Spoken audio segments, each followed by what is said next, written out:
Metong po karing bagi akakita mo ning kay potang milalako tapagasa. Ne po. King katamong bi. Miyayaliwang sangkan o ba't milalako kapagasa. Ning kay uling dakal ng beses sinubok ka kaya ba't ala naman maging resulta. O kaya naman po ning kay yapin milalako tapagasa kasi ning kay detang kaya katamong past experience sabihan na ay emo naman agyuyan. Kaya nakabisang sumubok. Dengaliwa naman, ela pa man susubok, ala nung pag-asa. Po, tambing da ng sabihan na, ay, kwagyuyan. Without trying anything. Pero po, baluyo, metong pong makapagmula lang sa sabihan na kay katamong ibanghelyo, ang po pang mumunang pamamasa, na ano po, ning kayi, kaya katamong kailan pag-asa. Po. Metong yang kesyasan tamo bunto. Po. Ngapin po, dapat lawin tayong kaya katamong sarili. Baka etamo miras kitang sasabihan na ning mumunang pag-asang, ning mumunang pamamasang kapainawan apagkalub na ning hapong Ginoo. Bakit?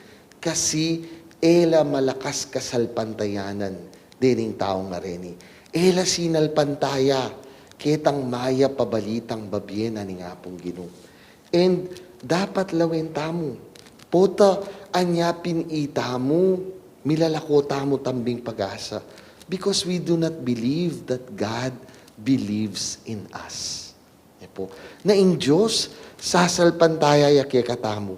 Pigkalub na, din kaya katamong talento, pigkalub na, in kaya katamong kabyasnan, pigkalub na, in kaya katamong sikanan, banketa, ita mo mismo. We try our best. Ningkay po kasi, we tend to actually be mediocre in life. Po, pwede na yan. Makanyan na yan, tanggapan tana mo, nung nukarin tamo. Baliw po, kempong parokya ningkay, keng parochial life, po, that is the greatest temptation. To be mediocre. Bakit po? Tambing dang sabihan, among itanamo pong sadya. Po. Gawan tanamo po itang gewata mo last year. Po. As if, po, etamo may biyasa. Po. Etamo, ay tanabisang sumulong pa. Remember po, the liturgical year is not only a cycle. Mo po paulit-ulit. It's supposed to be cyclical. Po. Burinang sabihan, kabang dudurot yang pasibayo, dapat mitatas. We are aiming for the best. Why? Because God deserves only the best. Mo para kay katamo. Po. Makanya niya naman yung biyeta mo po. Mo para kay katamo. Remember that in the end, our life will become an offering to the Lord. Mo po, atintang kasabihan king English, what you are is God's gift to you. What you become is your gift to God. Anya, ingkutang, are the lives that we live worthy of God? Maging katanggap-tanggap la kaya, munyela kayang ligaya, kingapong Ginoo, ding biyeta mo, potang ibiyeta na la kaya. Kadwa pong bagi, lalon tamo, kining kikatamong ibanghelyo, nano po, nung lawen nyo po, ing pamipakayap, ampo pa po, ing pangapatawad na rin kasalanan, they go hand in hand.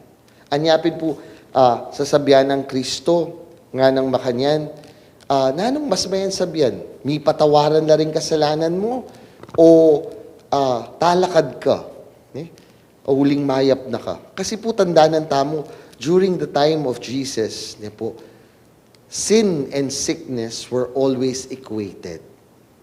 Pota pong mika sala ka, burinang, potang mika sakit ka, burinang sabihan, mika sala ka, kingapong Ginoo. Po.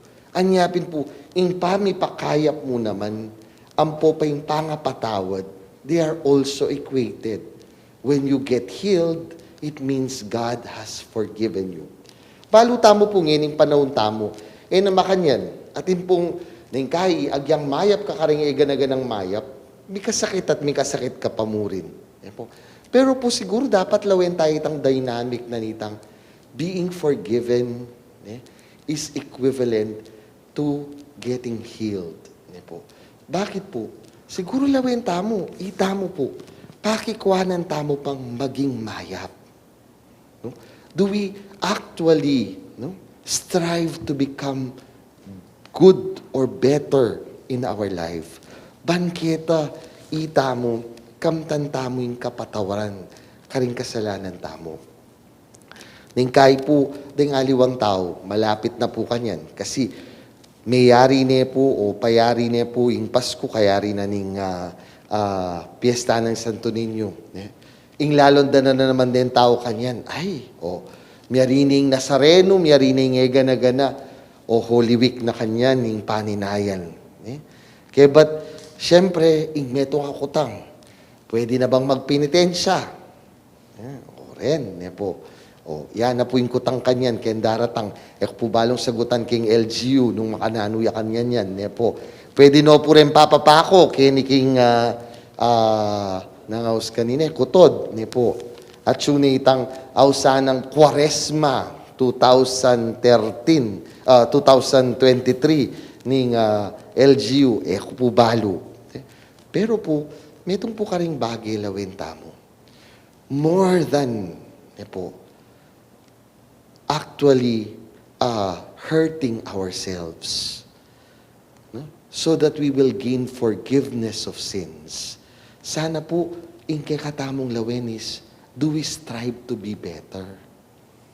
Kasi po yung metong karing makalungkot karing magpinitensya tamo, nano po, nang kayari na ning pinitensya, balik sa dati. Mo po karing magpinitensya, makanyan mo naman kay katamo. Nang kaya po, after all the merrymaking of Christmas, after all the penances of Lent, after it, balik sa dati. We do not anymore aim and strive to become better. No? That is why, when we strive to be better, pota pong pagtsagan tamong mas maging mayap, karina katamo papatawaran ni nga pong Ginoo. Isad Hilario, peglabana na Kristo tunayang Diyos, ampo pang tunayang tao. Ing tuturunan ng kakatampisamban. Bakit po? Because to save us, God gave His best. Sana mo naman itamo. Let us try. Let us strive for our best so that we will gain God's forgiveness and grace. Amen.